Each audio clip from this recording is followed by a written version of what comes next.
We are very, very lucky because I ring up Dave from Halton Borough Council and I say, can you bring me a couple of tons of mulch, because we do it at big scale. So we're really, really lucky. Now, you can make your own mulch through cutting your own twigs in your garden and just chucking them in a pile. If we get fresh mulch from the council, so when they're going around and they're cutting all of the, you know, the hedgeways and trees and then just shredding them and stuff, they bring it fresh quite often, and we just leave it for 6 months. So we're now going to use the mulch that we've had since May. Yeah. So it's like leaves and bark. Yeah. Leaves and bark. Well, I've done another pile to, my neighbour lets me have his garden, because he lives in a flat upstairs, so he said you might as well have mine. So I've done a proper compost heap in a bin, but another heap to try and promote, to put wood everywhere and to get for the, you know, the hedgehogs, and my own pile, but I don't want to touch it because I'm trying to get bugs in there. Yeah. So if I touch it and put it in the plants, then I don't want to do that. So you can just, the other things that you can do is you can go and do a bit of foraging.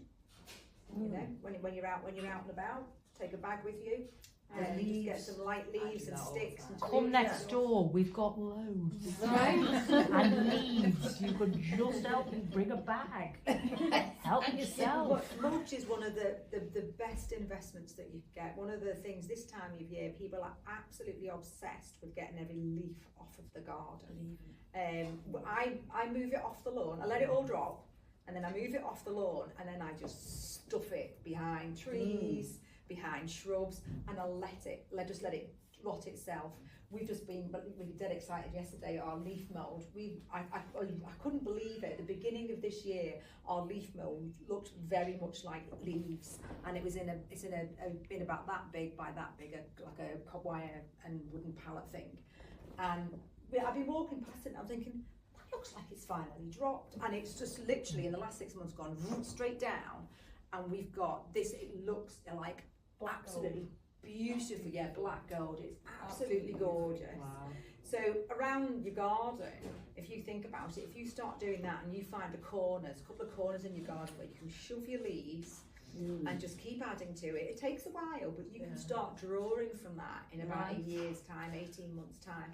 I throw all of my stuff from my pots, like my tomatoes, and when I'm lifting my dahlias at home, that compost doesn't go in the green bin, that goes in a couple of corners. I've got corners around the garden, and I just throw it around the back. And then when I'm doing something and I go, I need a bit of this, then I can draw on it, and it's free. Do you have the because this is a question I'd like to follow up on, because I've had them in, you know, the natural twine bags, because we didn't have anywhere to leave it where it wasn't I've got mine in a ton bag that the soil gets delivered in. Yeah. So I've just got mine in there. Right, so you can put it wherever, so as long as it doesn't blow away, to stop it blowing. Just But it it needs water, doesn't it? Holes in it. So the water, Don't put it in a bin with a lid on it. No. I've done that. I've done the holes in the bag, and that works really well. So like an old compost bag with some holes in the bottom.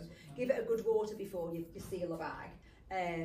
I've done it in a bin with a lid, and there was no air. And you know what? Those leaves were preserved 2 years later. It's like when you press this is not working, is it's it? brilliant for art and crafts, but not good for the garden. And the other thing that we do down at Wonky is that you can imagine the amount of we don't actually have huge amounts of weeds because of the biodiversity in the garden, but we have huge amounts of stuff that we're cutting down and cutting back, and when you're harvesting your vegetables, literally in the space of 2 sessions, David just finished doing it on Thursday, and literally half an hour later it was that big and that wide.